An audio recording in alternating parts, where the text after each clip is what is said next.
दोस्तों ये है टीवीएस अपाची आरटीआर। इस बाइक का एक कंप्लेन ये है कि जब गाड़ी चलाते हैं, ब्रेक दबाते हैं और आगे भगाते हैं तो उन्हें ऐसा लगता है कि गाड़ी जाम हो गई हो और आगे ना भाग रही हो। पिकअप की समस्या, ताकत की समस्या, इस तरीके से कंप्लेन आ रही है। तो मैंने जब गाड़ी को डबल स्टैंड लगाया तो फिर मैंने ये देखा कि पीछे का जो चक्का है वो बहुत ही ज़्यादा जाम है। ऐसा लगता है जैसे कि ब्रेक दबा हुआ ही है।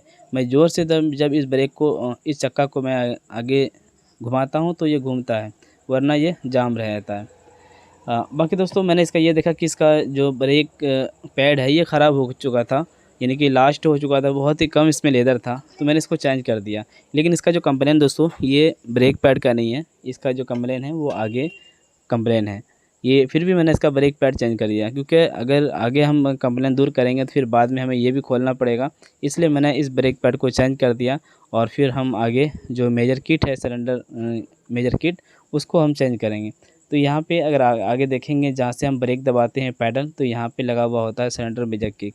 इसी के ज़रिए से प्रेशर बनता है और पीछे का जो डिस्क ब्रेक है वो लगता है। तो यहाँ पे यही हो रहा है कि जब हम ब्रेक दबाते हैं तो ब्रेक दबाने के बाद ये इतना फ्री रह जाता है, इसका जो मेजर किट है वो ऊपर उठा हुआ ही रह जाता है। ऊपर जब धक्का देता है ये ब्रेक पैडल तो ये ऊपर ही जाम रह जाता है और नीचे नहीं आता, और नीचे नहीं आने की वजह से ही पीछे का जो चक्का है वो जाम रह जाता है। तो मुझे कुछ ज़्यादा काम नहीं करना है, बस हमें करना ये होगा कि यहाँ से हमें लॉक खोलना है। चाहे तो आप लॉक खोल के बाहर मेजर किट निकाल के उसको सफाई करके दोबारा फिर लगा सकते हैं, लेकिन मुझे खोलना नहीं है। हमें सिर्फ इसके अंदर ऑयल डालना है। इसमें होता क्या, आधा हिस्सा तो इसका ऑयल से भीगा हुआ होता है और नीचे जो होता है वो सूखा रहता है। सूखा होने की वजह से वो थोड़ा नीचे जाम हो जाता है, और ये ऑयल यहाँ से जब पहुँचता है तो वो ऊपर तो सही काम करता है, प्रॉपर काम करता है, लेकिन नीचे जाम हो जाता है। आप चाहे तो उसको यहाँ से खोल सकते हैं, ऊपर का नट भी खोलना होगा। इसको खोल के दोबारा आप लगा सकते हैं, लेकिन मैं उसे खोलूँगा नहीं। मैं आपको बिना खोले ही इसको सही करने का तरीका बताऊँगा। बिल्कुल आसान तरीका है, इसको सही कर सकते हैं। जिस तरीके से मैंने पिछले वीडियो में बताया था, आगे का फ्रंट ब्रेक जो जाम हो गया था, तो उसको तो मैंने उसका मेजर किट मैंने बाहर निकाल दिया था, लेकिन मैं इसका मेजर किट बाहर नहीं निकालूँगा और इसको बिना बाहर निकाले ही सही करूँगा। तो यहाँ पे एक लॉक होता है, तो सबसे पहले हम लॉक निकाल लेते हैं, और लॉक निकालने के बाद हम थोड़ा ऑयल डालते हैं। देखते हैं, मेरा मूड वैसे खोलने का नहीं है, क्योंकि खोलने के बाद फिर दिक्कतें हो जाती है। हो सकता है ये मेजर किट काम ना करे और फिर मुझे नया मेजर किट लगाना पड़े। तो इससे अच्छा यही होगा कि मैं इसे बाहर से काम करता हूँ। तो बाहर से कुछ ऐसा करना होगा कि यहाँ पे थोड़ा ऑयल डालना है। ऑयल डाल के हमें चारों तरफ भिगो देना है, और फिर हमें पेचकस के ज़रिए से या किसी भी ज़रिए से हमें दबाना है। तो देख सकते हैं यहाँ पे ये बिल्कुल सूखा हो गया है, सूख गया है ये।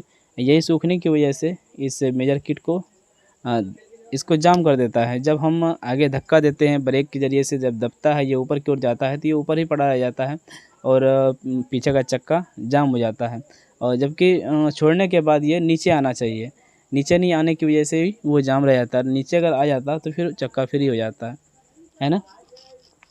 तो चलो हम बस छोटा सा काम आपको बता दे रहे हैं। हम क्या करेंगे, यहाँ पे थोड़ा हम सिर्फ ऑयल डालेंगे। ऑयल डाल के ही इसको हम दोबारा लगाएंगे और देखेंगे ये होता है या नहीं। हमने बस ऊपर से ही ऑयल डाल दिया और दोबारा हम लगाते हैं जैसे मैंने खोला था। तो दोस्तों फाइनली मैंने इसको सेट कर दिया कंप्लीट। जिस तरीके से मैंने खोला था वैसे ही मैंने सेट कर दिया। और अब जब मैं इस चक्का को घुमाता हूँ तो फ्री तो रहता है, लेकिन बहुत ही कम ये जाम रहता है।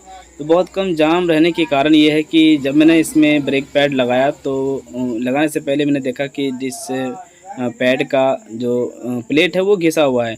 वो घिसने की वजह से ही थोड़ा बहुत ये जाम चल रहा है, और बाकी मेजर किट जो है वो सही तरीके से अभी प्रॉपर काम नहीं कर पा रहा है।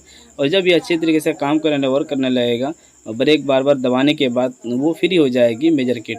और मेजर किट जब फ्री हो जाएगी तो जैसे हम इसे इस्तेमाल करते रहेंगे तो ये ऑटोमेटिक और भी चक्का फ्री हो जाएगा। तो ये पहले काफ़ी ज़्यादा फ्री था, नीचे जब हम दबाते थे तो बहुत ज़्यादा दब जाता था, और फिर ऊपर उठाने के बाद फिर जब दबाते थे तो वो मतलब ऐसा लगता था कि वो अभी तक मेजर किट दबा हुआ ही है, और ऐसा ही होता था, वो दबा हुआ ही रहता था। और दबा हुआ रहने की वजह से ही वो पीछे का चक्का जाम रहता था। पर ऐसा नहीं होना चाहिए। जब हम ब्रेक को दबाएंगे तो ब्रेक लगेगी, और फिर जब छोड़ेंगे तो ब्रेक वहाँ से हटना चाहिए। पीछे जो जिसमें डिस्क पैड लगता है, तो जिसमें पिस्टन लगता है, वो वापस पीछे होना चाहिए, पर ये पीछे नहीं हो पा रहा है मेजर किट के ज़रिए से।